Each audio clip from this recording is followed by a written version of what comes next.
Hello mwana michezo, karibu katika channel yetu ya Michezo Live.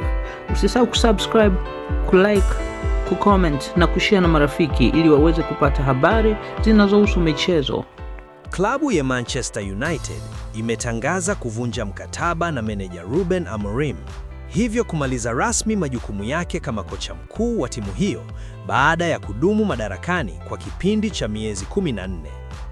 Hatua hiyo imechukuliwa kufuatia mwenendo usioridhisha wa matokeo katika mashindano mbalimbali. Kupitia taarifa rasmi iliyotolewa muda mfupi uliopita, Mashetani Wekundu wamethibitisha kuwa kiungo wa zamani wa klabu hiyo, Darren Fletcher, aliyekuwa akihudumu kama mkurugenzi wa ufundi, ameteuliwa kuwa kocha wa mpito. Fletcher anatarajiwa kuiongoza Manchester United katika mchezo ujao dhidi ya Burnley utakaochezwa siku ya Jumatano. Sehemu ya taarifa ya klabu imeeleza kuwa licha ya Manchester United kushika nafasi ya 6 katika msimamo wa ligi kuu England, uongozi umefikia uamuzi huo kwa maumivu, lakini kwa nia ya kuipa timu nafasi bora ya kupanda juu zaidi katika msimamo wa ligi ifikapo mwisho wa msimu.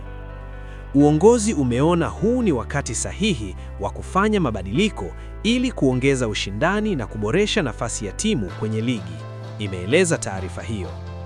Inaelezwa kuwa uamuzi wa kumuondoa Amorim umechochewa pia na mvutano uliokuwa unaongezeka kati yake na bodi ya klabu kuhusu masuala ya usajili wa wachezaji.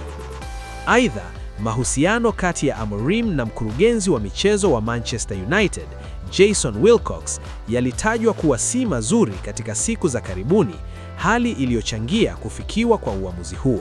Asante kwa kutufuatilia mpaka mwisho. Usisahau kusubscribe na kuacha maoni yako. Ikiwa umependa channel hii, acha maoni yako hapo, share na marafiki.